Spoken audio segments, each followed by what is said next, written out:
On aurait pu rêver d'un meilleur début de semaine. Malheureusement, celle-ci commence par une hécatombe à Dog-Nicébé, c'est dans la Sanaga-Maritime. Une énième tragédie sur la route. Mesdames, Messieurs, bonjour. Les titres de votre 13h.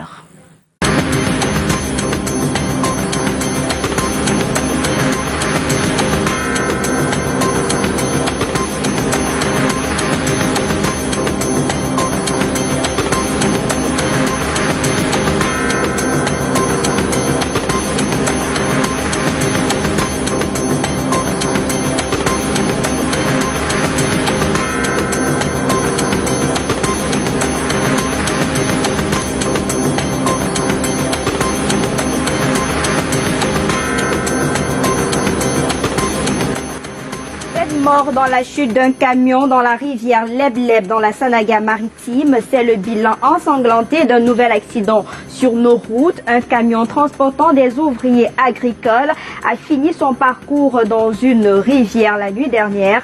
7 des 7 victimes sont des ressortissants du Grand Nord. On fera le point dans un instant. Gouane 2020, point d'orgue du 27 novembre au 6 décembre 2020. L'annonce a été faite samedi dernier à Fumban, à la cour d'apparat des rois Bamoun. C'était à la cérémonie du lancement officiel de cet événement culturel par Ibrahim Bombonjoya, actuel sultan roi des Bamoun. Longouane célèbre sa 548e édition. Municipale et législative 2020, le compte à rebours est lancé. Plus que 6 jours et la campagne électorale du double scrutin va démarrer. Ce sera samedi 25 janvier. La Cour constitutionnelle a vidé les derniers dossiers du contentieux préélectoral la semaine dernière. Dans les états-majors politiques, l'heure est à la mise de la dernière main sur les plans de campagne.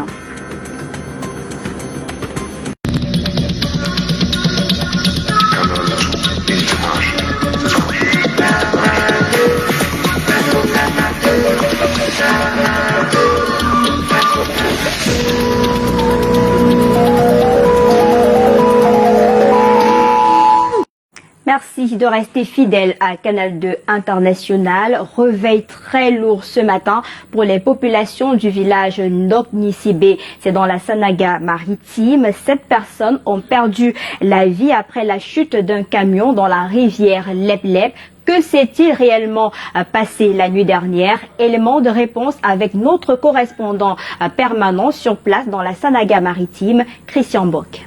Voici 7 débrouillards qui ont perdu leur vie en cherchant le pain quotidien à bord de ce camion couché sous les eaux de la rivière Leb-Leb au village Ndornikbe dans l'arrondissement de Massok-Sonloulou en Sanaga-Maritime. Ce camion passait, ils étaient tout joyeux en chantant. Quelques minutes après la descente, 2 bruits, de très grands bruits, tellement nous avons été effrayés. C'est là que nous entendions des gens qui crient. Grande a été notre surprise de voir ce camion de 10 roues dans la rivière.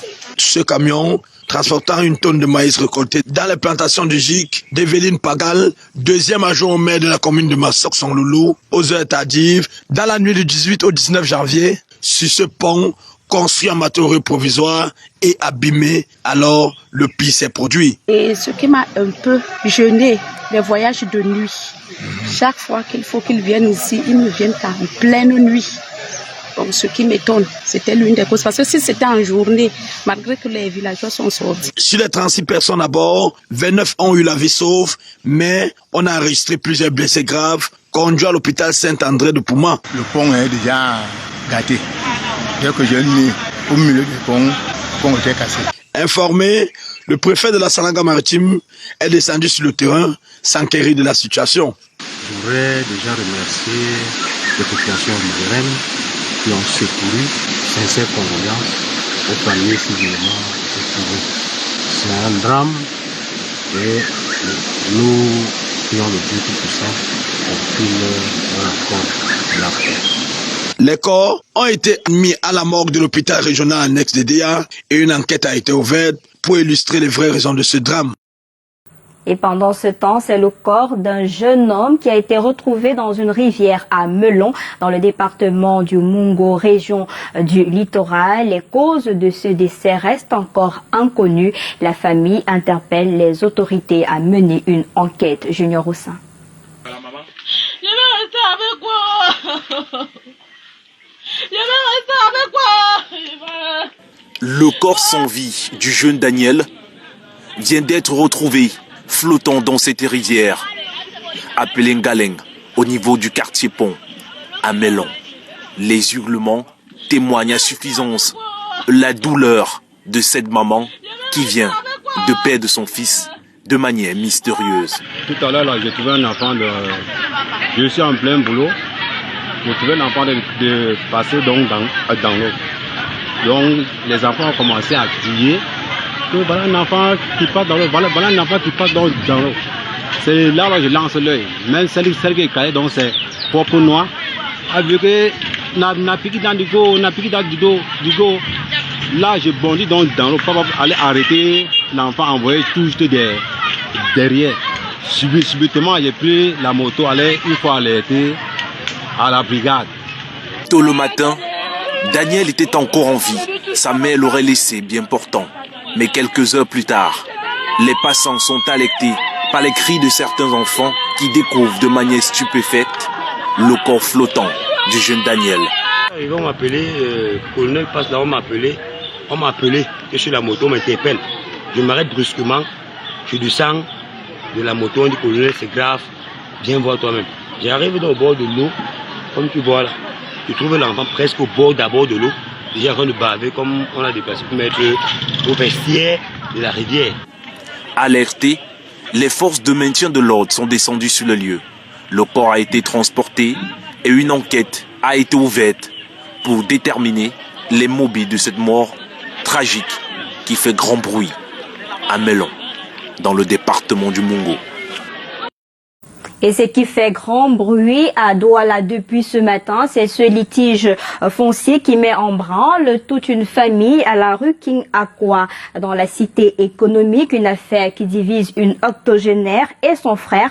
Tous deux ont hérité du terrain de leur mère et depuis peu, le frère aurait cédé cette parcelle à un particulier pour exploitation et les petits-fils demandent de voir clair dans cette affaire. Yasser Trésor Tanon était sur le terrain pour nous. Ils ne sont pas artistes, mais chantent pour faire entendre leur doléance. Arrêter les travaux, respecter la justice. Nous sommes dans la rue King Aqua à Douala et un litige foncier rythme cette matinée de lundi. Les membres de cette famille dénoncent les actes de leur oncle qui vit hors du pays et qui aurait cédé une partie du terrain familial à un particulier pour exploitation. Voici les décisions de justice demandant l'arrêt des travaux. Le frère qui se permet tout seul à exploiter la maison, je vous parle même de la maison familiale parce que ce qui est construit là est construit autour de la maison de notre grand-père. À l'intérieur, la sœur aînée du sieur accusé est abattue. Tout ce qui se passe ici ne fait que l'affaiblir. Et c'est comme si son frère, il le sait bien et il utilise cette méthode-là. Elle n'a pourtant qu'une seule demande pour avoir le cœur net. Maman ne lui veut pas le mal. Elle ne sait pas si il a déjà vendu ou il est en train de manger tout cet argent. Lui ne connaît rien. Donc ce qu'elle veut, c'est le contrat. Pour que le contrat soit ouvert avec tout le monde. On lit, on connaît, même s'il a mangé l'argent, elle s'en fout. Mais elle veut voir le contrat. L'autre partie n'a pas souhaité se prononcer. Les petits-fils sont déterminés et veulent une lisibilité dans ce qui se passe sur le terrain de leur défunte grand-mère. Une affaire à suivre. Et vous allez suivre certainement cette affaire pour nous, Yasser Trésor Tanon. Une alimentation rasée par les flammes le week-end dernier à Bafia. Les branchements anarchiques des fils électriques seraient à l'origine de ce désastre. Le propriétaire est sans voix. Les autorités sont descendues sur les lieux. Espoir Baïha, Vanessa Melakamdem pour le reportage. Daouda vient de tout perdre dans l'incendie survenu ce lundi matin au lieu dit marché du soir à Bafia, un établissement commercial. Le fruit de 8 années de dur labeur qui disparaît à cause des branchements électriques anarchiques. Sur le site du drame, les autorités évaluent l'ampleur des dégâts. Les raisons de la cause, je crois que nous ne cesserons jamais de le dire. Il s'agit des installations électriques anarchiques. Donc c'est un court-circuit qui a provoqué cet incendie. Ce sont des voisins qui ont informé Daouda de la catastrophe. Quelques articles seulement ont été sortis de la boutique en feu grâce à la mobilisation de quelques riverains et des passants solidaires. Dans la foulée, 4 boutiques ont été vidées de leur contenu par mesure préventive. Je suis en train d'aller à la mosquée, à la traversant vers la boulangerie, ici vers la clinique de Bamoun Mamala. Je vois comment les gens sont en train de pleurer ici là. Bon, nous forçons une voisine casser la barrière, nous traversons à l'instant, face toujours là où nous sommes là, face à l'incendie. C'est là où nous arrivons même qu'il y a le feu dedans, la boutique n'est même pas encore cassée. J'ai vu mon téléphone sonner à 5 heures du matin. Dès que je décroche le téléphone s'arrête. Et je n'avais pas les unités. À peine que je veux appeler le crédit, à peine que je veux taper 100 étoiles 121 pour prêter le crédit, directement un motoman frappe ma porte de domicile au quartier Tamboro. Et maintenant, il sort, il me dit, ta boutique a pris feu. C'est le deuxième incendie survenu dans la ville de Bafia à cause des branchements anarchiques en l'espace de 2 mois. Pour ce dernier cas, c'est la citerne de la société chinoise en charge de la réhabilitation de la nationale numéro 4 qui a permis de circonscrire les dégâts et de maîtriser les flammes. Une situation qui donne à réfléchir sur une menace permanente qui plane sur le chef-lieu du département du Bamenoubou et sur sa capacité à la gérer.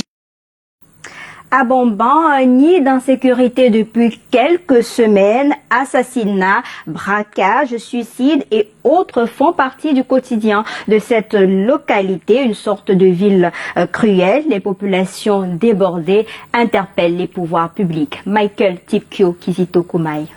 Une fillette de 8 ans violée puis assassinée. Un jeune homme de la trentaine qui se donne la mort après avoir attenté à la vie de sa mère. Un enfant retrouvé mort dans la rue. Des agressions devenues légion. À Bomban se pose de plus en plus comme une ville cruelle où le taux de criminalité prend des proportions inquiétantes ces derniers jours. Il y a le vol partout, il y a le grand banditisme partout. On tue les enfants par-ci, par-là. On se réveille les matins, on trouve les corps des bébés, on trouve ceci, on ne sait même plus. Le braquage et tout ce qui se passe aujourd'hui, bon, on ne sait pas où c'est parce que le goudron est arrivé aujourd'hui qu'on se retrouve avec toutes ces mauvaises choses. Pour les populations, ce phénomène de grand banditisme et d'insécurité généralisée tire sa source dans l'arrivée de nombreux étrangers dans la ville après le bitumage de la route Ayos-Bonis. La sécurité avancée que nous vivons dans la ville d'Abomban, ça ne devrait pas nous surprendre dans la mesure où c'est une ville grandissante et qui est en train de se développer. Et puis quand une ville se développe, le développement vient avec tout ce que cela comporte. Conséquence de ces actes, l'activité économique se trouve paralysée. Vu la situation qui se passe dans la ville d'Abomban, ça ne me donne plus. Parce qu'avant, nous on travaillait simplement, on garait même les motos comme ça devant la porte. Les autorités de la ville s'activent pour un retour à la normale de la situation. C'est encore une vision plus profonde pour que nous ayons des véritables comités de vigilance qui peuvent avoir aussi gain et avoir la volonté de bien travailler. On a pris des mesures habituelles que nous faisons déjà chaque lundi avec la réunion d'état-major auprès du préfet du département du Oignon. Nous recevons, n'est-ce pas, des instructions ou des stratégies fermes pour juguler ce phénomène. À Bomban, désormais surnommé le Far West, présente des signes inquiétants en ce début d'année. Et cette nouvelle en santé, le docteur Manaouda Malachi vient de suspendre les 2 infirmiers de l'hôpital du district d'Obala. Ces derniers ont publié sur les réseaux sociaux les photos de l'élève qui aurait été agressé par son camarade.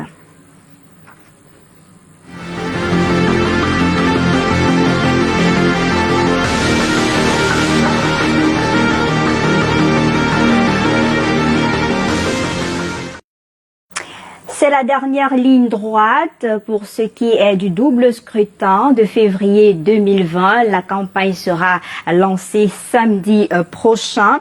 Pour l'instant, la caravane nationale de renforcement des acquis des femmes candidates au double scrutin de février est à Douala depuis ce matin, une initiative de More Women in Politics.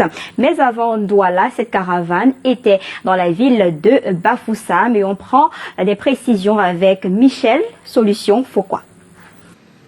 Accompagné des femmes candidates des cartes d'électeurs pour aller aux urnes. Il faudrait qu'ils se mobilisent pour sensibiliser tous ceux qui sont prêts, qui ont des cartes pour voter, que le LMDC gagne à Mouanko.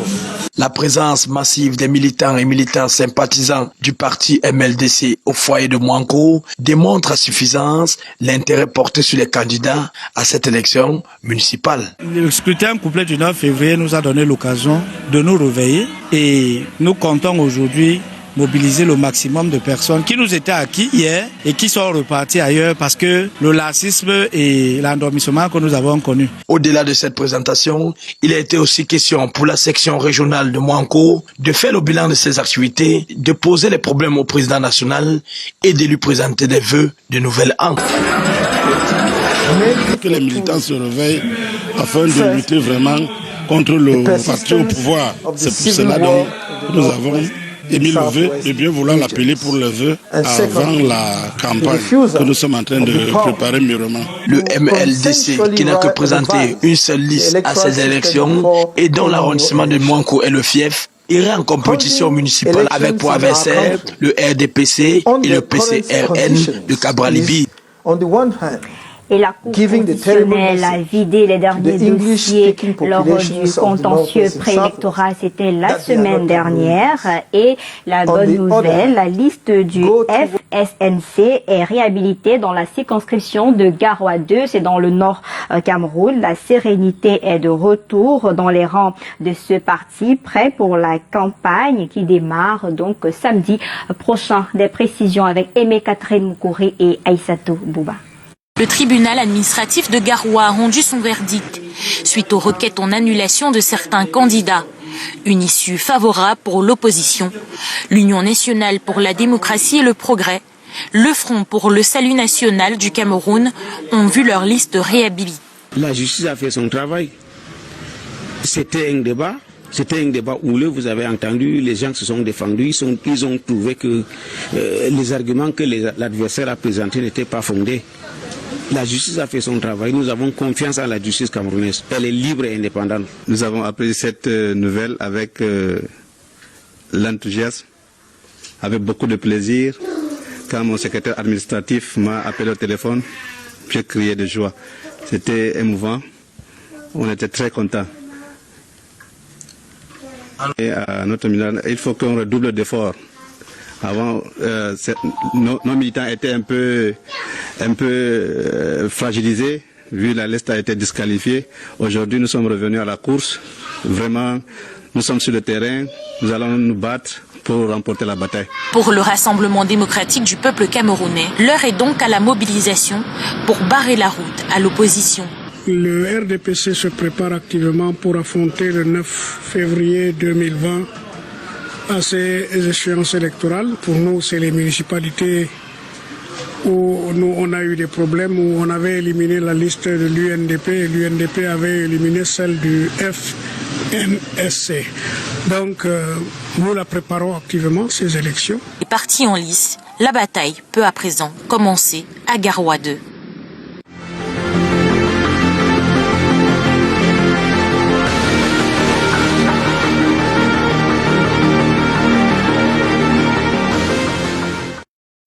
En culture à présent, c'est connu depuis le week-end dernier. Le festival Ngone aura lieu du 27 novembre au 6 décembre à Fumban dans la région de l'Ouest. Le lancement officiel de la 548e édition de ce festival a eu lieu à la cour d'Apara, présidée par El Hadj Ibrahim Bombonjoya.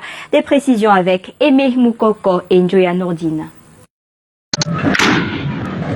548e édition du Ngone à Fumban, le décor de cette nouvelle saison est planté par Sa Majesté, le roi des Bamoun. Pour 2020, parmi les plus grands festivals culturels au Cameroun, le Ngone se déroulera du 27 novembre au 6 décembre. L'annonce est faite solennellement dans la cour d'Apparat des rois Bamoun par Sa Majesté El Hadj Ibrahim Bombonjoya. Monsieur le ministre, les invités, nous vous annonçons que le Ngone est fixé au date de 27 novembre au 4 décembre en Fumban. L'installation officielle du nouveau bureau directeur du festival Ngone a permis aussi de célébrer une équipe dynamique et intègre pour le développement du département du Noun, le tout dans une belle ambiance de danse traditionnelle et de coups de fusil.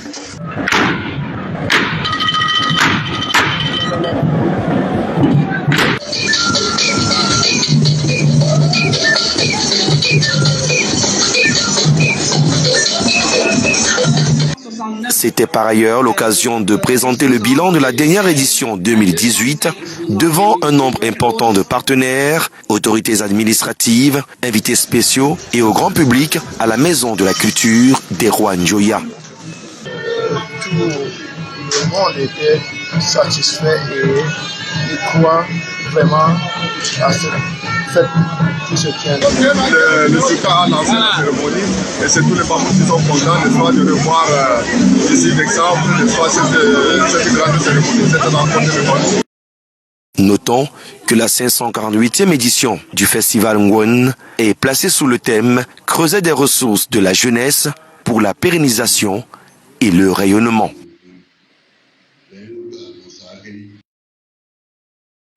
Une autre bonne nouvelle en culture, bientôt les films camerounais en compétition aux États-Unis d'Amérique. Ce sera au cours d'un festival prévu du 25 au 26 juillet prochain. Le projet est porté au Cameroun par l'artiste camerounais Major AC. Le comité d'organisation était face à la presse le week-end dernier en présence de nos reporters Karel Mezati à Choya et Francis Ngemna à Yaoundé.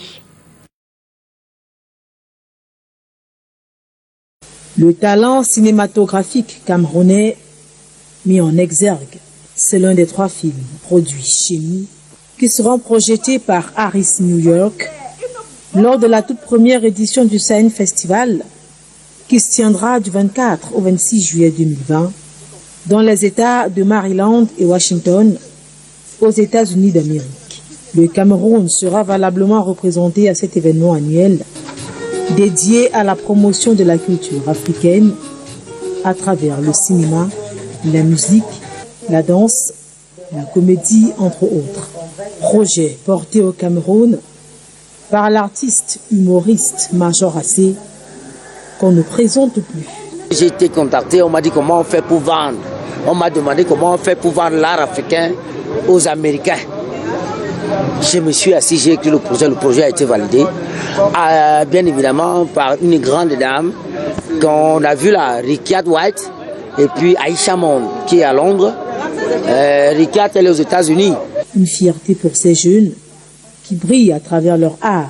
Ça me fait plaisir que le travail que j'ai abattu va enfin être mis sur pied. Parce que généralement, quand on tourne, soit c'est dans les placards, soit on n'en parle plus. J'ai cru au projet et je compte vraiment me donner à fond. On a déjà tout prouvé ici. Pour nous, ici, là, il n'y a pas que Dieu. Donc maintenant, il faut aller rivaliser avec les plus dangereux. Quand on voit sur les films, là, quand on entend les Américains, on comprend que c'est compliqué. C'est là, nous aussi, maintenant, on va aller guetter. Il ne nous reste plus qu'à leur souhaiter bonne chance. On parle sport à présent, cyclisme Tropical Amissa Bongo. Le Cameroun et ses 6 coureurs ont pris le départ ce matin à 10h05 pour la première étape entre Bitam au Gabon et Ebolova dans le sud. 15 équipes sur la ligne de départ avec 4 équipes françaises, ce qui peut justifier la présence depuis ce matin à Ebolova de l'ambassadeur de France aux côtés du gouverneur de la région du sud pour l'arrivée de la première étape. L'Érythrée, le Rwanda et le Maroc viennent donc dans la course jusqu'ici, mènent la course jusqu'ici et d'après nos sources depuis la caravane du Tour cycliste international du Gabon baptisé Tropical Amissa Bongo, l'arrivée probable est prévue autour de 13h30, c'est-à-dire dans quelques quelques instants. Vous aurez plus de détails dans nos prochaines éditions. Et on prend cette information qui nous arrive à l'instant. Un sitting devant la communauté urbaine de Douala depuis tout à l'heure. Les délégués du personnel s'indignent contre le refus du délégué du gouvernement d'appliquer une décision de justice. Une décision qui instruit le paiement de 33 mois d'arrêt de salaire des 10 délégués du personnel ainsi que leur réintégration. En réponse à ce mouvement de protestation, des dizaines d'agents de la police municipale, comme vous pouvez le voir en image, ont été déployés sur le site. Question de dissuader ces manifestants qui s'expriment certainement au micro de Marius Kossou.